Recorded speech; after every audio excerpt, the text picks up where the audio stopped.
this part of the Humber has played a major role in Britain's defence, and today we've come to have a little look. Now, this place used to be a museum, but it closed around 2020. Lots of it was sold off, lots of it was moved on. But there are rumours that not everything left. This is meant to be still a very active place in the paranormal world. I first experienced something the first time I stayed here when I was 14. It was a Thursday night. There was no one else in the fort. About 2:30 in the morning I heard a male crying, sobbing. Went out, looked for it, found the area they were coming from. Next day I spoke to the custodian, said what I'd heard. He confirmed there were no one else in the fort at the time, and he said that it was a known presence of a soldier who took his own life. I have been told that this room in particular gets a lot of paranormal activity when the groups come round. It's quite dark in here. I don't know if it's because I know that it makes me feel really edgy. But my friend Paul said he has actually had to stay over sometimes. He's had to camp in there, and he's felt or heard people walking down here in the night while he's been sleeping. I've seen guards on the walls, I've seen guards moving up and down the walls, guard up the far side, top. My son actually went up the hill to try and get a life for this chap, and so he disappeared in front of my son. My son got very excited, ran back down the stairs. Dad, I've seen a ghost. Hello friends, and welcome back to the channel. So if you're new here, I'm Claire, this is the Wanderlust Way. On this channel we like to find new places and find some unusual stories that come with them. Now, this place that we're visiting today, I'd never even heard of it, to be honest with you, but my friend Paul told me about it and he invited me down to have a look around. Now, it's called, ironically, Fort Paull, and this place used to be a major line of defence. So it was a gun battery, but it's got history from right back to Henry VIII times. So we'll get into that a little bit more shortly. However, it was a museum. Some of you, if you've been here before, you may recognise it, but then all the artefacts, I think it was about 2020, they decided they weren't going to open it anymore as a museum. Lots of the artefacts got sold on, and now what is remaining is what we're going to see today. But this place has got a really paranormal reputation. Most Haunted have been here. I think they did 2 one-hour episodes. And Paul himself, he's had some paranormal experiences here too. He's heard lots of stories. So we're going to have a little bit of explore. I've been told to watch out for the spooky tunnels. I've been told to watch out for the creepy mannequins. But anyway, that's enough waffle. Let's wander.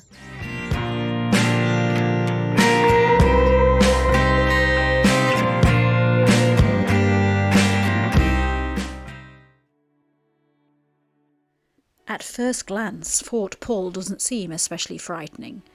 The Humber glitters in the sunshine, wildflowers sway in the breeze, seabirds drift overhead on the coastal wind. It's difficult to imagine this peaceful corner of East Yorkshire preparing for war. And yet for centuries, this stretch of water has been one of Britain's most important gateways. The Humber connects inland towns and cities to the North Sea and beyond. For hundreds of years, ships carrying goods, soldiers and supplies have passed this way.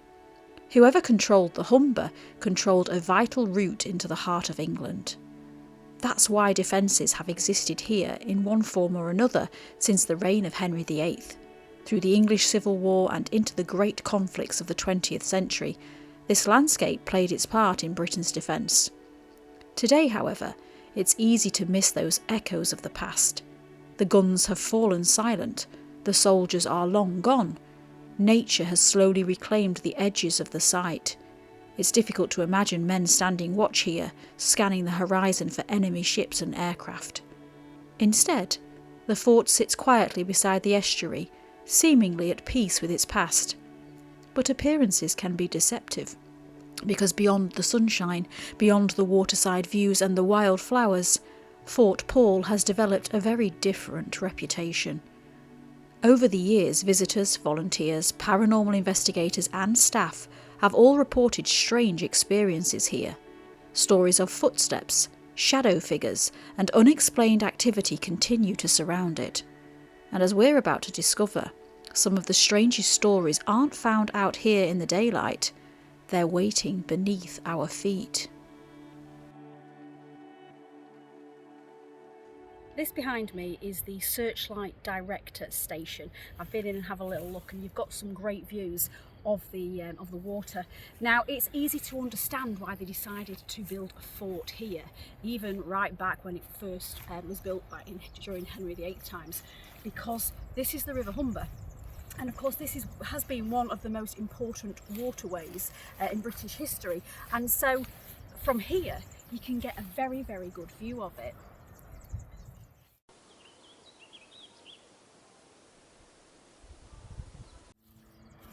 Fort Paull is a gun battery situated on the north bank of the River Humber, around 6 miles east of Hull.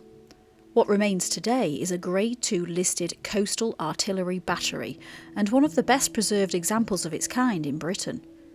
Although the military history of this site stretches right back to the reign of Henry VIII, the fort we're exploring today was built because Victorian Britain feared invasion. Now, in 1859, concerns about the growing strength of the French Navy prompted the government to establish a royal commission to investigate whether Britain could adequately defend itself against a foreign attack. The following year, the commission recommended an enormous programme of new fortifications designed to protect the country from foreign invasion and defend its key naval bases and waterways. The result was one of the largest and most expensive defensive building programmes ever undertaken during peacetime. Built between 1861 and 1864, Fort Paull became one of the so-called Palmerston forts, named after Prime Minister Lord Palmerston, who strongly supported the scheme. The first forts constructed under the programme were built around Portsmouth, protecting one of Britain's most important naval bases. Similar defences would eventually appear around the country, including of course here on the Humber. Now, the fort itself was built in a distinctive pentagonal design and represented some of the most advanced military thinking of the age. Critics argued the project was far too expensive, and by the time many of the forts were completed, the threat from France had already begun to fade. But even so, Fort Paull continued to evolve. A submarine mining station was added in 1886, followed by powerful searchlights in 1907. During the First World War, the fort was disarmed, while the Second World War gave it a new purpose as an ammunition magazine, serving the Russian convoys, and later as a degaussing station, helping to protect ships from magnetic mines. Its military role eventually came to an end, but the fort, of course, has survived. Today, almost 500 years after the first battery was established here, Fort Paull still stands watch over the Humber. So there is this little bit here which is about the history of the site. So it says 670 AD. Fort Paull site was the most prominent point on the major north/south frontier. So obviously here's what I mentioned earlier. So you've got Henry VIII in 1542. He establishes a fortress of 12 guns at Paull Cliffs, known as Paull Cliff Fort Battery, as part of his defence policy. Then you've got, in the Civil War, you've got Charles I. He used this site as well. I believe there was a one time when the cannon fire from the parliamentarians came into this area, and I believe it demolished it at one point, and there was a church as well got demolished. So there were some explosions from what I read. Yeah. So can you tell us a little bit about this place that you know? Yeah, it started off with Henry VIII, and through the English Civil War they had a battle here. The parliamentary troops and the royalist troops had a bit of a set to. Neither side won, or you could say, and they all backed off and went together. Then it became more established as a building, as a fort, and development through the years, especially with the threat of the French invasion, but it wasn't quite completed until 1861. So beginning of the American Civil War. And after that it was used as a mainly ammunition depot, basic training for some recruits during World War II. And then this basically is a storage facility after that. It's now a heritage site. Right, fantastic.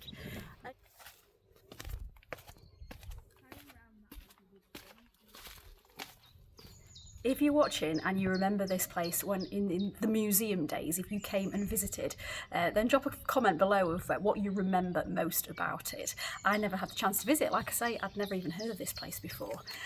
Now, what's interesting, and I found this out online, is that they sold off nearly all of the artefacts. There were some incredible pieces. There was like RAF aircraft.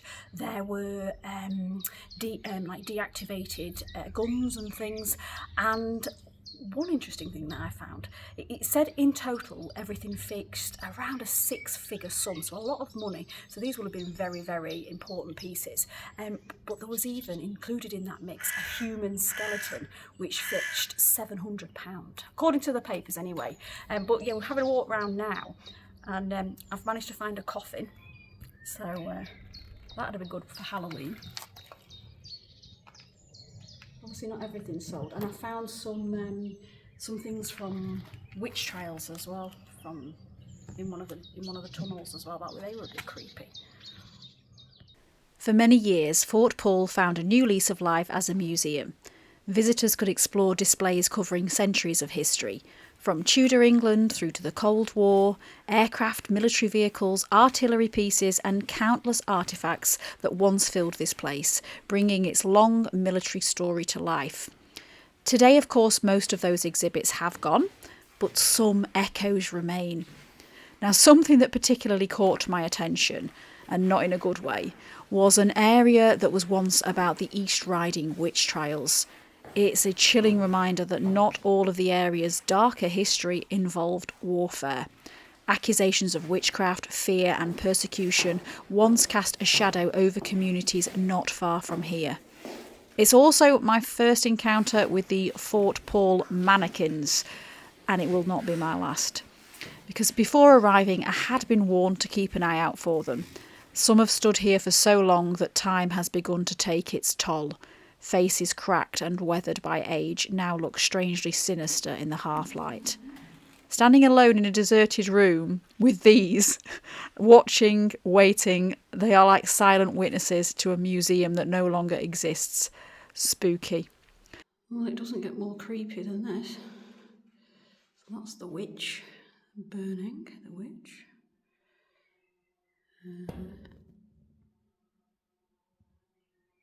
Priest, his cross. Blimey.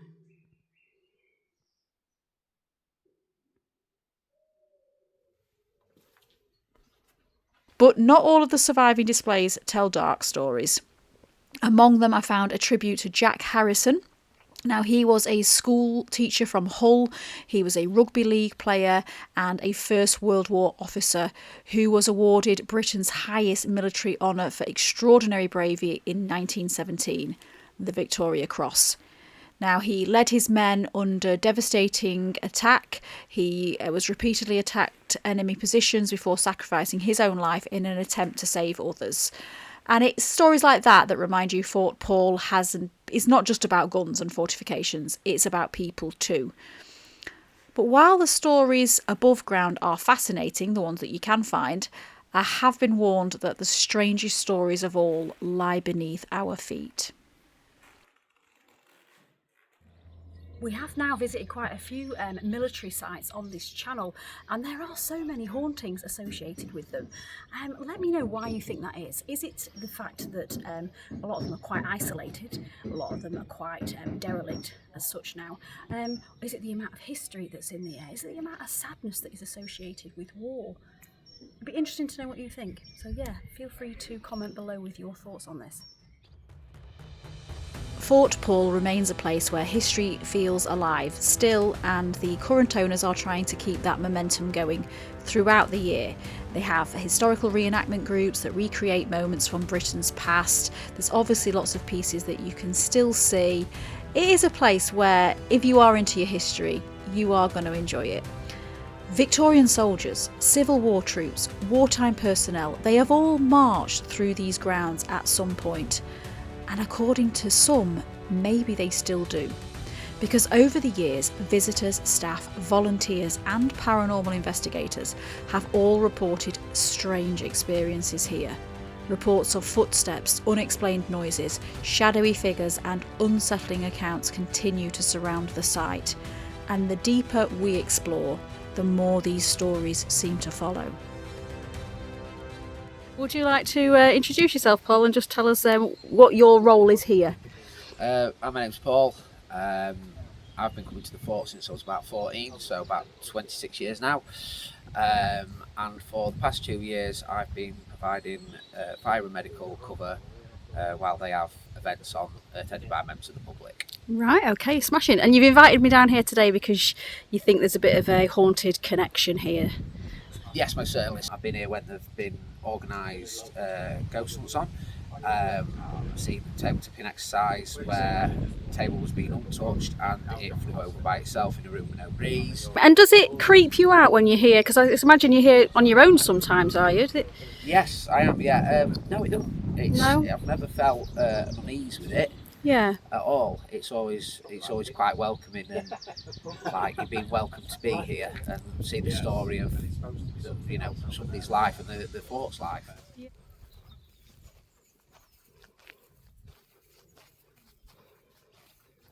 Obviously, we've now found ourselves inside the railway carriage. I've just seen a sign up here that says this is the restaurant car, the bit that we're stood in now. The restaurant car you are now in was run to an exceptionally high standard, and the catering staff was supplied by the world famous Compagnie Internationale des Wagons et du Tourisme. 2 crews, each consisting of a cook, a kitchen help, a washer-up and 2 waiters supplied food of an extremely high standard, rotated on a daily basis. Now this is the one place that I really did want to come and have a look at, because apparently, I haven't seen the episode yet from Most Haunted, but apparently this place got a lot of activity. I think they did a whole episode nearly. I think he said they spent the whole night in here. It's so warm in here today because it's a really hot day, and it just feels really close and like suffocating. It's really old. I mean, even if you don't believe in ghosts, just walking down here, the history is incredible. I mean, look at this. It's obviously aged with time. And look at this as well. Train radio antennae. Amazing. Now, I did read online there has been a report of a little Victorian boy spotted in here. So, what have we got here? We've got some cooking in the kitchen going on.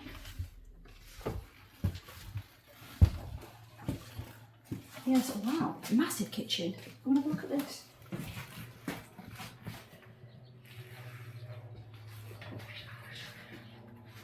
I would think in its time, this would have been very busy. I'm just imagining it, it's working day, on a hot day as well. I bet it was very hard work for people. Now, where does this lead to? Oh, here we go. Oh, we've got a little cover on. And then all the buttons. Are you one of those people that when it says don't touch the button, you have to touch it? I am. I'm one of those people. Yeah. I mean, I'm not going to press anything. It probably wouldn't work anyway. Start and stop, that's the button I'd be pushing. Wow, very cool. And then we're at the back. And then we're and then the toilet. They had a toilet on the train. So, yeah. I don't know if this door opens. No, it doesn't. Whether it's haunted or not, this is one of the true jewels in Fort Paull's historical crown, and one of the site's most unusual survivors. At first glance it looks like an ordinary railway carriage, but this carriage once formed part of the Berliner, a British military train that travelled through East Germany during the Cold War, linking West Berlin with the British sector in Germany. For decades, this train carried military personnel, their families and official passengers through some of the most heavily guarded territory in Europe. Every journey involved border inspections, strict security procedures and the ever-present tension that came with travelling between East and West during one of the most uncertain periods of modern history. The train itself was operated by the Royal Corps of Transport, whose job was to move troops and supplies around the world. Yet stepping inside today, it's difficult not to be struck by how comfortable it looks. There's something almost nostalgic about it. The dining area, the fittings and the little details that offer a glimpse into a very different world of travel. Of course, this being Fort Paull, there are stories attached to the carriage. According to some of the paranormal groups who have visited, the train is considered one of the more active locations on the site, with various spirits reportedly being seen, heard or sensed here. A man with a moustache, a lady who reportedly sits patiently gazing from the window, and of course that little boy. Unlike many of the exhibits that once filled Fort Paull, this remarkable carriage remains exactly where it has for years, quietly preserving a small piece of Cold War history. Whether you believe the ghost stories or not, standing here today in a carriage that once crossed the Iron Curtain and witnessed the final decades of the Cold War, it's easy to understand why it has become one of the most fascinating surviving exhibits here.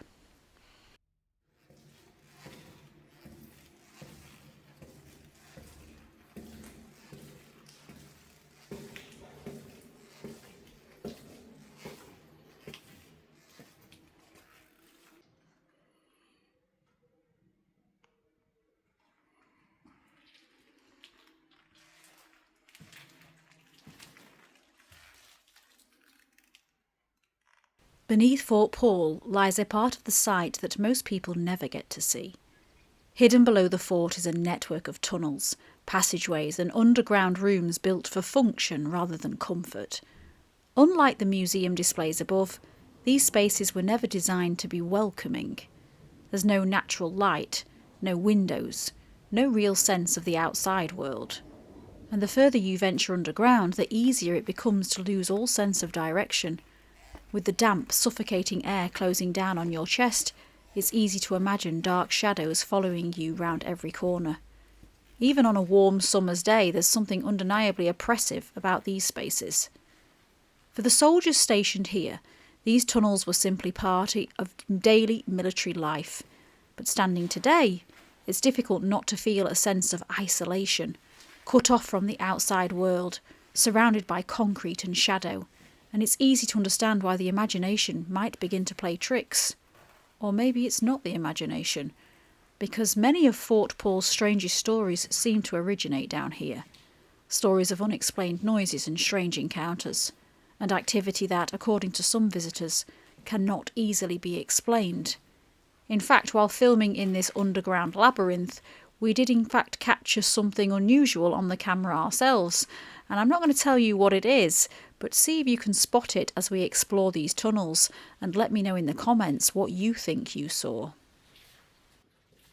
Have you done the Scarefest? Yeah, I did medical cover for it last year. Oh, right, okay. First time they've done it, the Knicks have only had it like 2 years. And like last year was the first year, full year of events.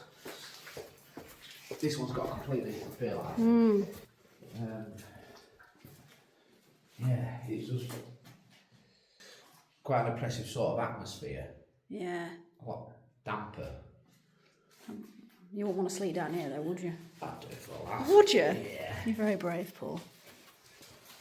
So have you experienced anything down here? Yes. So this is the area the crane were coming from. Oh, right. And as well, this is where the wood fell off and whacked me. Oh, gosh. So this, that's the... Oh, charming. Yeah, so that's the history and the sort of literature about the hanging. Right, soldier. okay. It's ghostly goings on. The rumours of appearances of ghostly figures at the fort has lasted for many years. When the disappearing gun was replaced by a searchlight station, Fort Paull became one of the earliest forts to provide its own electricity.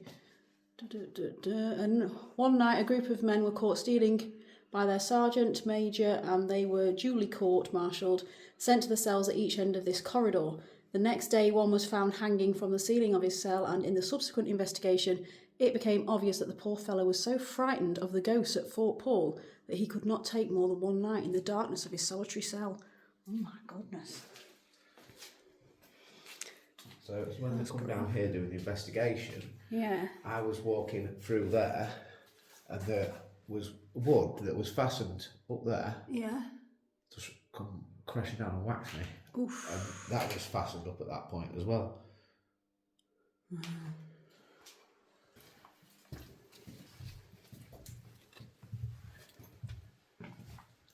Oh wow, look. So at some point I think these rooms were actually part of the museum. Yeah. I mean, obviously, even health and safety coming down the stairs, Oh, that yeah, you would couldn't be have nigh them. impossible. A random shoe. Yeah. Oh, look, Grimsby. I've got some clothes now.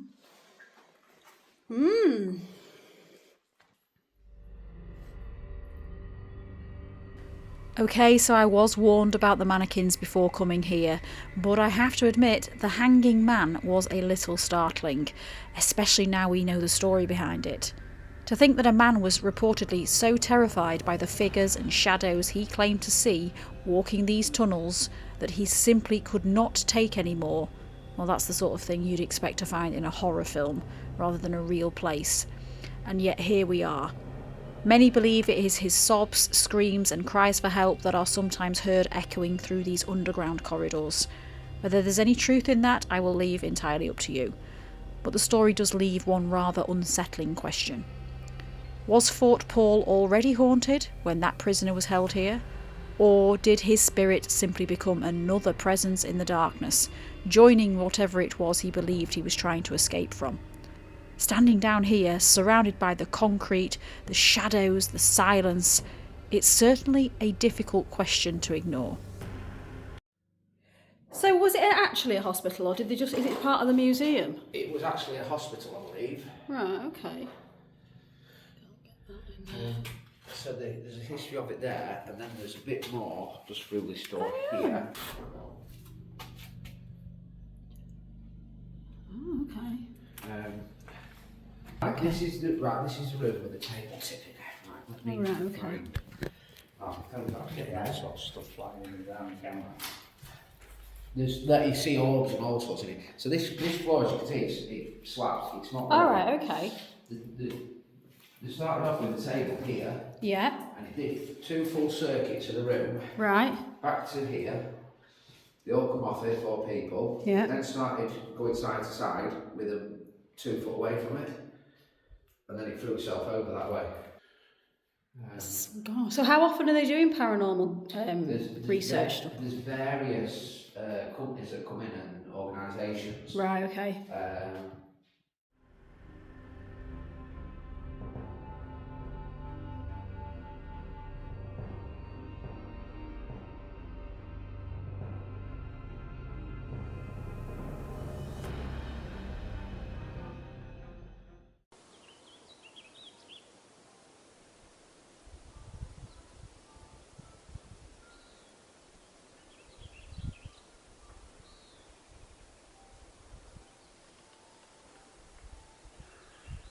So this is another Paul at Fort Paull, and you obviously you've just said you are a medium. Yes. What have you experienced around here?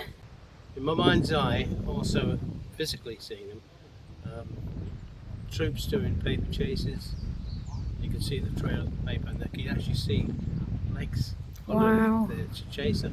Has most of the stuff you've seen been in the evening? Most of them, but not always. I have seen things during the day. Okay. Just shadows mainly. Yeah. You get a dark shape, which people call shadow people, basically. Yeah. I've seen quite a few of them. I've seen a so-called chicken lady. All right. Tell us about the chicken lady. Yeah, she used to come in the local area and sell chickens to the troops, Okay. so they could have a good meal.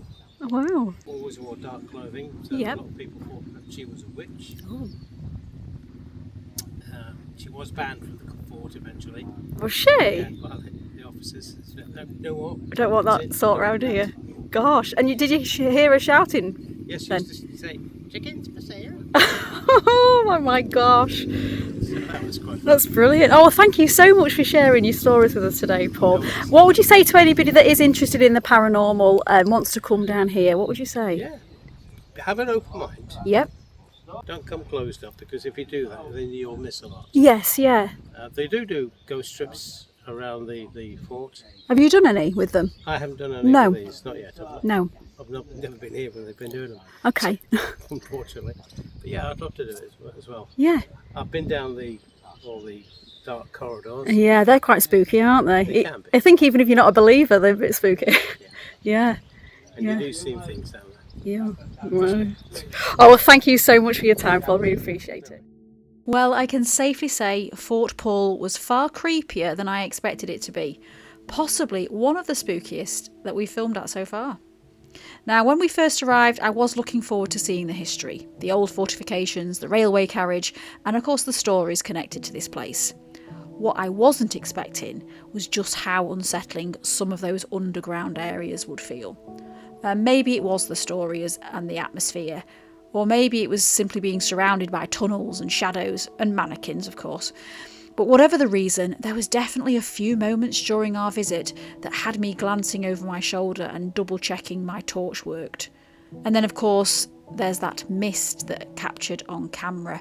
Now, I've watched the footage back several times now, and I'm still curious to hear what you think. Did you spot it? If so, what do you think it was? Anything strange, paranormal, or I don't know.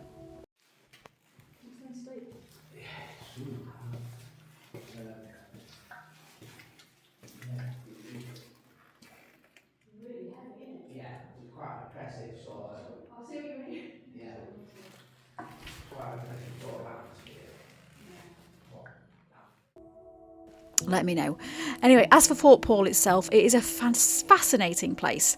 Part military history, part abandoned museum, and according to many of the people who've spent time here, something else entirely. But I will, of course, leave the verdict up to you.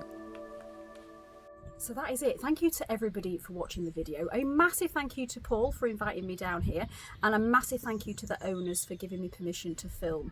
Now, obviously, like I said at the beginning, this isn't a museum anymore, so you can't just rock up whenever you want.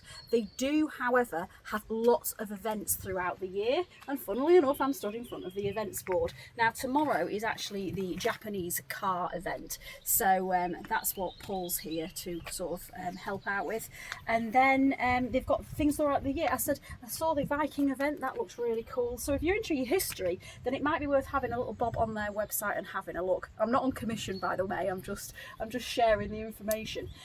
So I'll pop a link to the website in the description below.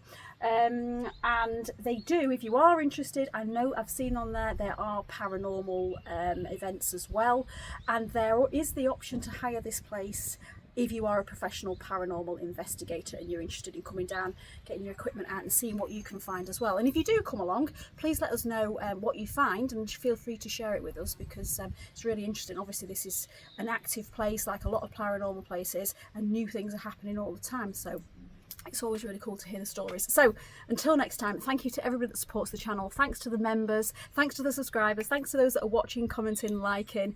I'm Claire, and this is the Wanderlust Way. Until next week, stay safe, stay curious, and don't have nightmares.